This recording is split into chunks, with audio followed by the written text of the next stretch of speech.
എറണാകുളത്ത് ശക്തമായ മഴ തുടരുകയാണ്. രാവിലെ 10 മണിയോടെ തുടങ്ങിയ ശമനമില്ലാത്ത മഴ തുടരുന്നു. വിവരങ്ങളുമായി നിതിൻ പ്രഭാകരൻ ചേരുന്നു. നിതിൻ, ശക്തമായ മഴ എറണാകുളത്ത് തുടരുകയാണ്. എങ്ങനെയാണ് വിവരങ്ങൾ? ഫിജി കാലാവസ്ഥാ നിരീക്ഷണ കേന്ദ്രം മുന്നറിയിപ്പ് നൽകിയതുപോലെ രാവിലെ 10 മണിക്ക് ആരംഭിച്ച മഴ ഇടതടവില്ലാതെ ശക്തമായി പെയ്യുന്നതാണ് എറണാകുളത്ത് കാണാൻ കഴിയുന്നത്. മഴയ്ക്ക് അല്പം ശമനം ഇപ്പോഴുണ്ട്.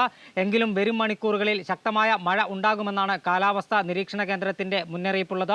മഴ ശക്തമായി വരും മണിക്കൂറുകളിലും പെയ്യുകയാണെങ്കിൽ എറണാകുളത്തിന്റെ താഴ്ന്ന പ്രദേശങ്ങൾ അടക്കം വെള്ളത്തിൽ മുങ്ങാനുള്ള ഒരു സാധ്യതയുണ്ട്. നിലവിൽ ചെറിയ വെള്ളക്കെട്ടുകൾ ടൗണിന്റെ ഭാഗങ്ങളിൽ, അതായത് നഗരഹൃദയ മേഖലകളിൽ അടക്കം രൂപപ്പെട്ട് കഴിഞ്ഞിട്ടുണ്ട്. അത്തരത്തിലുള്ള കനത്ത മഴയാണ് പെയ്യുന്നത്.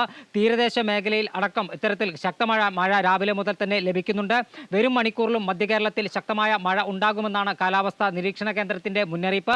കഴിഞ്ഞ ദിവസങ്ങളിൽ മഴയ്ക്ക് നേരിയ ശമനമുണ്ടായിരുന്നു. എന്നാൽ ഇന്ന് കാലാവസ്ഥ അത്തരത്തിൽ അല്ല ഉള്ളത്. അന്തരീക്ഷം ആകെ മൂടിക്കെട്ടിയ നിലയിലാണ്. വരും മണിക്കൂറിലും മഴ തുടരുമെന്ന് തന്നെയാണ് കാലാവസ്ഥാ നിരീക്ഷണ കേന്ദ്രത്തിന്റെ മുന്നറിയിപ്പുള്ളത്.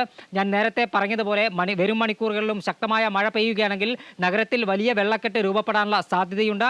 വലിയ ഭീതിയോടുകൂടി തന്നെയാണ് ആളുകൾ കഴിയുന്നത് എന്ന് തന്നെ നമുക്ക് പറയാൻ സാധിക്കും. വ്യാപാര സ്ഥാപനങ്ങളിൽ അടക്കം ഇത്തരത്തിൽ വലിയ മഴ ഉണ്ടാകുമ്പോൾ വെള്ളം കയറുന്നത് എറണാകുളത്ത് പുതുമയുള്ള കാര്യമല്ല. അതുകൊണ്ട് ശക്തമായ മഴ പെയ്യുകയാണെങ്കിൽ വ്യാപാരികളുടെ അടക്കം കാര്യം വലിയ ആശങ്കയിലേക്ക് പോകും. എന്തായാലും മഴ തുടരുമെന്ന് തന്നെയാണ് കാലാവസ്ഥാ നിരീക്ഷണ കേന്ദ്രത്തിന്റെ മുന്നറിയിപ്പുള്ളത്. ഇപ്പോൾ മഴയ്ക്ക് അല്പം ശമനമുണ്ട് എന്ന് പറയാൻ സാധിക്കും. ഫിജി. ശരി നിതിൻ, എറണാകുളത്ത് ശക്തമായ മഴ പെയ്യുകയാണ്. രാവിലെ 10 മണിക്ക് തുടങ്ങിയ മഴയാണ്. ഇപ്പോൾ നേരിയ ശമനമുണ്ട്.